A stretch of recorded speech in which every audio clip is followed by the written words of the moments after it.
My thoughts on QuakeCon as an event could be summarized as, I don't much care for it. At all. You see, released in 1996, Quake was one of my favorite games of its time. We got a game that was functionally the same as Doom, but instead of going to hell, we traversed the netherworld. And instead of fighting demons, we fought Lovecraftian horrors like Shrub-Niggurath. It was a subtle change, but I preferred it to anything that would come after. Unlike Doom, Quake came right out of the box with TCP/IP capable gameplay, which meant you could be playing with other people online right off the bat. Within a couple days, we were online on servers, fighting other players in deathmatch or co-oping together through a campaign. Very quickly, we saw modifications like Zoid's 3-Wave CTF, a multiplayer game mode that would be replicated in almost every other first-person shooter that came afterward that featured multiplayer. Development by the community went in all directions, and very soon after, we had the first version of Team Fortress in existence in the same year as Quake's release. Single-player and co-op map campaigns were coming out all the time, and it was just getting better and better. I spent more time making map, QuakeC script plugins, messing around with the Quake engine source code, than I did modding any other game. Most of it was using Team Fortress or Future vs. Fantasy as a base to build other things. Quake 1 had just the right atmosphere, while still being over the top like Doom was before it. I enjoyed the two main expansion packs, Scourge of Armageddon by Hypnotic and Desolation of Eternity by Rogue. If you want to see the earliest examples of sanctioned paid modding, those two expansion packs were it. That's paid modding done right. Not only were the developers paid for their work, but the work itself was substantial enough to be worth your money as an expansion pack to the game. Quake would eventually give way to the Quake World application that would be kind of like a plug-in to Quake, an alternate program that you would run, and it would have a completely superior set of netcode that became the de facto way to play Quake online due to a concept known as push latency, a packet prediction system that allowed the lag of players being on other servers, other regions of the world, other countries, to not affect you nearly as much. If you were that far away and your ping was that high, it would have been a horribly jarring experience as your character stuttered back and forth. We don't have to worry about that now thanks to Quake World. Of course, the community tends to, right now, gravitate more towards the original engine, which is all kinds of silly, compounded by the fact that most of the existing Quake 1 servers are in Brazil or other areas far away from myself. I would rather not deal with the stuttering. So it would be an understatement to say that Quake 1 was something that I played and loved. So I can't overstate how disappointed I was when Quake 2 came around. The theme, setting, atmosphere, story, monsters, everything that made Quake great was gone. The gameplay was still there, but it was twisted around by the fact that the railgun was a far too powerful weapon and the BFG shouldn't have been in multiplayer at all. I mean, not to say that Quake 2 was a bad game, far from it. Quake 2 would receive 12 major content update patches and attain feature parity with Quake 1, because Quake 2 was missing a ton of features on launch, such as cooperative play, and, well, id Software showed dedication in fixing their half-assed release. Later, mods like Rocket Arena 2 would codify what dueling was all about online. Again, Quake 2 isn't a bad game, and I had tons of fun with it. But again, I look back on early id Software. What I wanted was a real Quake 2, as in Quake 1's sequel, something we never got and we will probably never get. But I held out hope. See, I didn't hate Quake 2's gameplay. So Quake 3 comes out and, oh look, it's exactly the opposite of what I wanted. Coming out a month after the superior game, Unreal Tournament, Quake 3 felt to me as if it had taken just a little too much of Quake 2's popular deathmatch mods and smashed them together. The single-player campaign in Quake 3 was a joke. It was a series of deathmatch matches versus bots. It was like a mirror of Unreal Tournament's single-player mode, but with Unreal Tournament, we knew we were getting a campaignless tournament version of Unreal. It was in the name. Whereas Quake 3, we kind of thought we were getting either Quake 1 or Quake 2, the next evolution of that. And, well, the single player, everything that those original games, Quake 1 and Quake 2, brought to the table were thrown out. So while I played some rather popular Quake 3 mods and enjoyed them, I didn't care much for the game at all. Enter Quake Live, a free-to-play browser plugin version of Quake 3 nobody asked for, featuring in-game advertisements as wall banners. That didn't last as free-to-play. They weren't able to maintain the servers and everything, and they needed to create a subscription.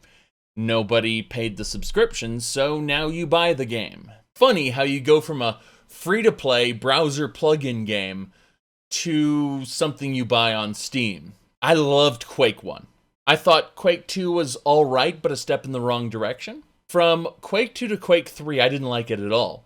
And from Quake 3 to Quake Live, well, each step moved further and further away from anything I considered liking. By the time Quake Champions rolled around, this was just another Quake 3 clone. This time with champions or heroes. This is the Quake id Software cares about. Or ZeniMax, as id Software has been absorbed into the ZeniMax family. A Quake so alien and so far away from anything I care about. And the celebration of Quake Champions and Quake Live is what QuakeCon is about. AKA something I don't care for. Not to say that Quake 1 has been entirely abandoned. The community, unlike id Software, is still heavily invested in original Quake. New map packs and campaigns come out all the time. There are new engines that are far superior to the vanilla Quake 1 engine that play the game more efficiently, with better graphics and more features. But you can tell id Software or the ZeniMax family or Bethesda Softworks, whatever you want to call it, this amorphous blob is very desperate to get people to pay attention to QuakeCon. And if you pay attention to Quake Champions, or Quake Live, or Quake 4, these games are bleeding players. Specifically, Quake Live with practically nobody in the matchmaking queues. Quake Champions is bleeding people away. Yeah, QuakeCon's brought interest in. They've got a few thousand more people in the queues now for Quake Champions, but the game is very close to being a failure, and I know someone already is feverishly typing the "Cite your sources, please!" Well, just wait for the hype to die down a little bit and go check out the queues for yourself. That's all you need to do. Go in, spend some time in the game, and make your own conclusions. Or take my word for it. Either way. Now, as for that desperation I talked about, they're giving away a mini pet to Elder Scrolls Online players who watch the QuakeCon livestream. And in the QuakeCon livestream, they had two entirely separate products being advertised. Doom Eternal and Fallout 76. If you want the latest Doom Eternal information, if you want the latest Fallout 76 information, you gotta go visit QuakeCon. Because even though so few people care about QuakeCon, you know, they'll go watch for this. So we can use it. The greater feeds the lesser. That's how you keep businesses running. And it seems like that's what's going on here, is they're using these other properties in order to drive interest into what, from my perspective, is simply a failing enterprise. The attempt to make Quake Champions into the next esports phenomena. I'm sorry, your champions are not nearly as interesting as Overwatch heroes. And even then, I'm kind of bored of Overwatch as it is. There's still lots of fancy artwork with those characters, though. Keep doing what you're doing, internet artists. and I'll keep downloading wallpapers that are just sexy enough without showing genitals. Let's go back to the previous game, the one before Doom Eternal, and that is Doom 2016. When Doom 2016 was originally announced, everything was pretty quiet, and my expectations were low. You see, much like Quake 3, I was no fan of Doom 3 either. Doom 3 was a hallway shooter, where you went down a hallway, the room turned dark, and some enemies spawned on either side of the hallway, and it was spooky. That's not what Doom was about. And I realized that some people got their introduction into Doom at that point, so they will feel as if the old Doom was too fast-paced, too power fantasy, whereas the new Doom is too fast-paced and too power fantasy for them. Doom 3 was kind of a tedious thing, which I didn't care for. And I had my expectations when I heard the new Doom was announced. My expectations were set at Doom 3. So when they released the public beta for multiplayer, my fears were confirmed, as I was treated to some of the worst Doom multiplayer I had ever experienced. When Doom 2016 came out, and the campaign was amazing, that blew my low expectations away. See, when you have high expectations, you can either have those high expectations met, or you can be extremely disappointed. When you have low expectations, you can have those expectations greatly exceeded, in which case, oh my god, I'm surprised. That's really cool.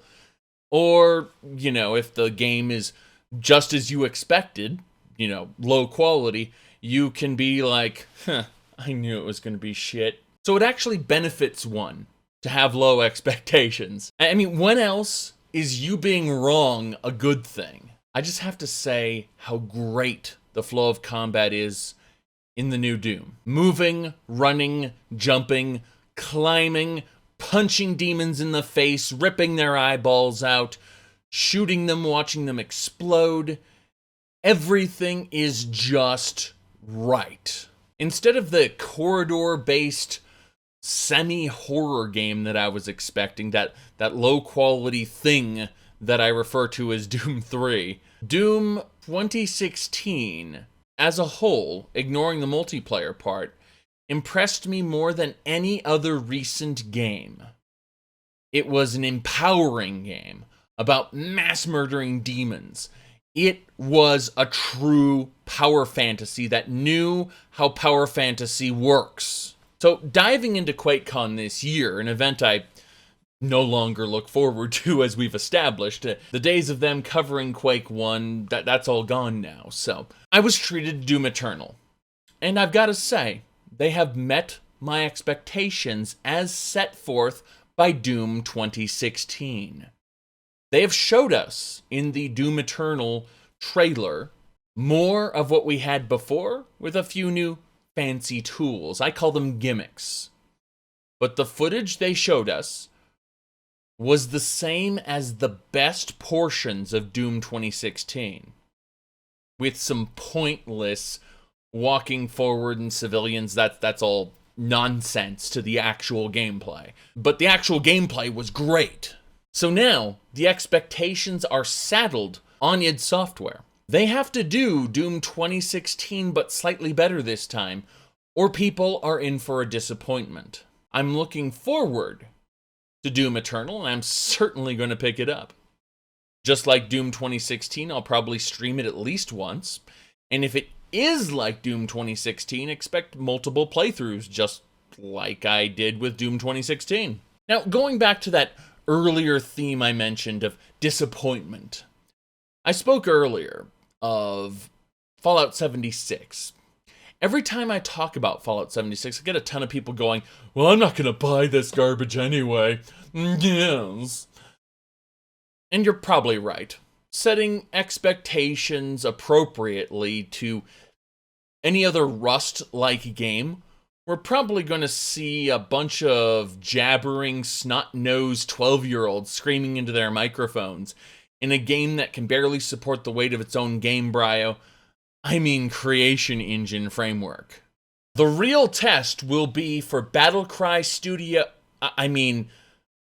Game Studios' Austin branch, to see if they can deliver on Todd Howard's promises. Now, Todd Howard admits that it will be broken in their beta, and that they're looking forward to fixing it as soon as possible and having a good launch. Let's just hope that Todd Howard didn't write a check that Bethesda Game Studios Austin can't cash. Seems to be public opinion among my viewers anyway that it's going to be garbage, and I don't know. I'm a little more open-minded, mainly because I have two futures branching out before me. The first future is where Fallout 76 is a great game, and Bethesda Game Studios Austin produces a top-quality product that is an enjoyable, not RPG, but an online crafting and gathering game. Something that reinvigorates the market to the idea of sandbox online games, to where maybe they don't try to create lazy cash-ins like Ark Survival Evolved, but something better. Something along the lines of the older sandboxes of the Ultima Online era. That would be nice. I doubt it will happen, but if this is indeed the future, where it's a great video game, then I will buy it, I will live stream it, and I will enjoy the game thoroughly. So the second and more likely future, the one that everyone keeps harping in my ear, is where it's a horrible game. A big mess of bugs, glitches, griefing, balancing problems, bereft of content for the indie game, so on and so forth. If that is the future, then I will buy it, I will live stream it, and I will enjoy laughing at the game and its flaws. And people watching me on stream will, of course, get the warning, hey, don't buy this game. Reality, however, is probably going to be somewhere in between those two. Closer on the spectrum of horrible, but probably not garbage. Most people who prematurely judge the game, it seems, at least those who I know of who have prematurely judged the game, they seem to look at either Fallouts 1 and 2 or 3 in New Vegas, and they keep saying, I don't want another Fallout 4. Fallout 4 was garbage, and I don't want it, but online. Sadly, that's probably what this is going to be. It's probably going to be Fallout 4 online. And I gotta say, when Todd Howard hopped up on stage and started showing off loot boxes, card packs, we were all concerned that they might try and sell those things. Online gambling and all that. That is something we do not want.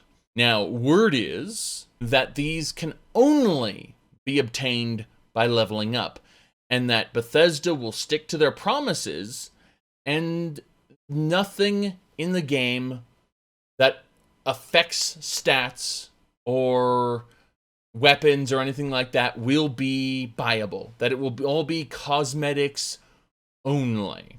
I personally think that they will stick to their word, and that it will only be cosmetics for the first year or so.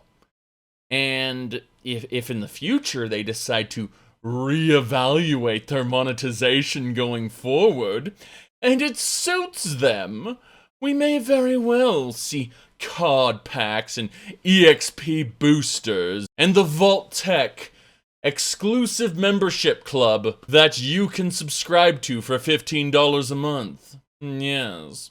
How silly would that be, right? Well, it's a live game. They can change anything they want going forward. I do hope they keep to their promises, and I hope they keep to their promises in perpetuity. But they might not. Keep that in mind. Either way, nothing shown to me in Todd's Fallout 76 preview impressed me. How they claim to be dealing with PvP looks somewhat interesting, where if you choose to gank someone, that is, kill them without their permission, then they will have an opportunity to fight back, and if they don't fight back and they just accept the death, then you will be labeled as a murderer. You will lose all your icons for the other players on the map, and then you'll have a bounty placed on your head, and everyone will see you as a big red glowing spot on the map. There's a bounty on your head. There are so many things that can go wrong with this system. So many things. From outside intervention of other people in the game to bringing your friends in and manipulating the system. There's just so many things that can go wrong with this. And it will all depend on how it's implemented. It sounds interesting, but interesting concepts don't always translate into correct implementation strategies. So we'll see how they execute these concepts. I look forward to seeing and laughing at it in action. So, Fallout 76, Doom Eternal, 2 games I look forward to playing eventually. Who knows if they'll be any good or not. Doom Eternal certainly looks a lot better than Fallout 76, but that's just my opinion. And if I'm wrong, and Fallout 76 is a great video game, then I will be pleasantly surprised and pleased by that fact. Now, earlier Fallout fans are certainly disappointed right now because they will probably not see another Fallout RPG for some time, especially considering they don't think of Fallout 4 as one. Well, neither do I, but that's a whole nother can of worms. The point is that a live service may stall their impetus to create a new Fallout game for some time. Keep in mind that we aren't getting Elder Scrolls 6 very soon. Elder Scrolls 6 is coming when Elder Scrolls Online's lifespan is just about reaching its end. They're going to be able to sell more chapters and more DLC packs and more subscriptions in ESO long before Elder Scrolls 6 comes out. Remember, they're just getting started on Starfield, really. So we've got Starfield, then we've got Elder Scrolls 6 in that order. So temper your expectations appropriately, and don't get yourself heavily disappointed or bent out of shape when things don't go your way. I mean, I'll complain about things one way or the other, but complaining about them is half the fun for me. People will very often attribute to Salt what is actually personal entertainment. Either way, speaking of personal entertainment, I'm going to be live streaming some more Fallout 4 and some other things on twitch.tv/TheHawkeron, same name as the YouTube channel. The episodes of The Relic Hunter are actually a couple months old, and they're now being published to YouTube by request. They will continue to be published once per day, regardless of what else I'm actually doing in real life, until I'm out of episodes. But those videos are neither helping nor hindering my production of new videos, like the one you're watching here. So either way, go to my main YouTube channel page and check out the little social media links up top, because I got plenty of them. Or click one of the links on screen here to go to a different video, and I'll see y'all next time.